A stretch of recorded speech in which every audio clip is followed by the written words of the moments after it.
Good morning, dear students. Today we will start lesson 12, class 8th in geography, India, climate, natural vegetation and wildlife.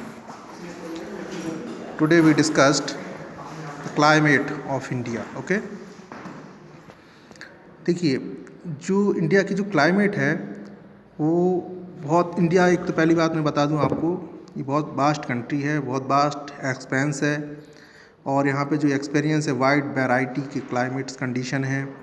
तो यहाँ पर there are 2 factor which influence Indian climate to great extent. 2 factor हैं जो कि India climate को affect करते हैं। पहला तो है आपका फर्स्ट है जो Tropic of Cancer which divides India into 2 tropical zone.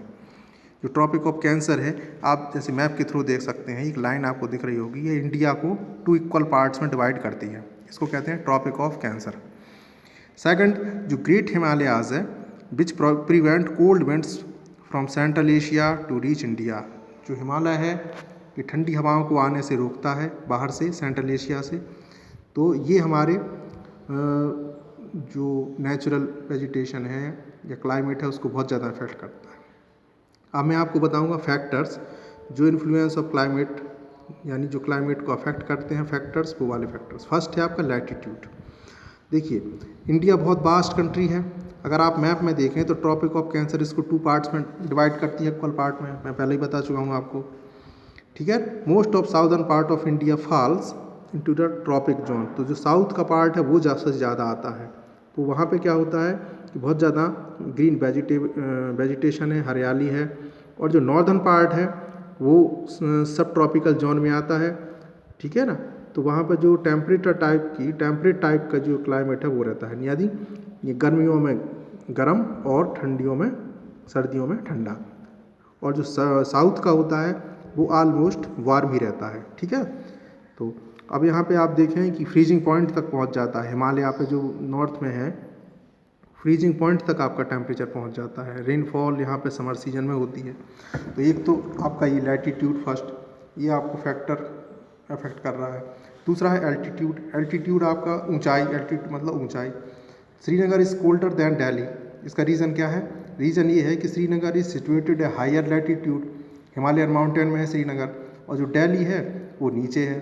समझ रहे? तो आपको मैं पहले ही बता चुका हूँ और 7th में कि every 100 metre ascent there is 6.5 degree drop, यानी 1000 मीटर ऊपर जाने पर 6.5 डिग्री सेंटीग्रेड कम होता जाता है। समझ रहे? इसको हम क्या कहते हैं? Lap rate. इसको लैप्स रेट भी बोलते हैं। ओके, जैसे जैसे ऊपर जाएंगे टेम्परेचर कम होता जाएगा। तो यही कारण है कि जो हिल स्टेशन है, शिमला है, मसूरी है, दार्जिलिंग है, मनाली है, ये हमेशा साल भर ही थ्रू आउट कोल्ड, साल भर ठंडे रहते हैं। और इसके अलावा चेन्नई ये गर्म रहता है। क्यों? क्योंकि ये वेस्टर्न घाट पे है, है ना, और इन्जॉय कर सकते हैं कंडीशन में समर मंथ में। रिलीफ फीचर इसका ये है। रिलीफ फीचर क्या है? तीसरी कंडीशन आती है आपकी relief feature. Relief feature influence the climate and distribution of rainfall. ठीक, the Himalaya in the north and sea surrounding in the peninsula. तो ये मेजर इन्फ्लुएंस इंडिया में फैला हुआ है। हिमालय रोकता है, जो ठंडी हवाएं आती हैं तिब्बत प्लेट्यू से जो इंडिया में एंटर होती हैं तो उनको रोकता है। वाइल्ड वार्ड सेट कहते हैं इसको। ठीक, और ये कभी कभी क्या होता है, रेनफॉल कम रिसीव करता है। इसका रीज़न क्या है? This is the reason that Mumbai being the windward side receiving higher rainfall and Pune on the leeward side. यानी जो वेस्टर्न घाट और ईस्टर्न घाट की बात बता रहे हैं कि वेस्टर्न घाट सबसे ज़्यादा रेनफॉल रिसीव करता है और ईस्टर्न घाट उससे कम रिसीव करता है। तो ये भी एक रिलीफ फीचर है। अच्छा, 4th पॉइंट है आपका डिस्टेंस फ्रॉम सी, समुद्र से दूरी। ये भी क्लाइमेट को अफेक्ट करती है। जो एरिया सी के पास में है वो कोल्ड ब्रीज रिसीव करते हैं, लेते हैं। दिस मेक्स इस क्लाइमेट प्लीजेंट एंड इक्वल। इसीलिए जो वहाँ का जो क्लाइमेट है वो बहुत अच्छा होता है और एक सा रहता है। वहाँ पे ना आपकी गर्मी रहती है और ना ठंड रहती है। और जो पेनिसुलर इंडिया है, आपको ये पता ही हो, पेनिसुलर जो इंडिया है वो 3 तरफ पानी से घिरा हुआ है। एक तरफ आपका ईस्ट में बे ऑफ बंगाल, वेस्ट में अरेबियन सी और साउथ में इंडियन ओशियन, 4th साइड आपका हिमालय है। इसीलिए इसको पेनिसुलर इंडिया भी बोलते हैं। ओके, तो वाटर बॉडीज़ ज़्यादा हैं, एरिया कोस्टल एरिया सबसे बड़ा है, इसीलिए ये जो क्लाइमेट है इक्वल रहता है through out the year. Coastal area also humid, समझ गए, ह्यूमिडिटी ज़्यादा रहती है क्योंकि समुद्र के किनारे रहता है, तो ये ह्यूमिडिटी बहुत ज़्यादा रहती है, नमी ज़्यादा रहती है। इसी से वहाँ पे जो कोस्टल रेंज हैं, कोस्टल प्लेन्स हैं, वहाँ पे बारिश हो जाती है।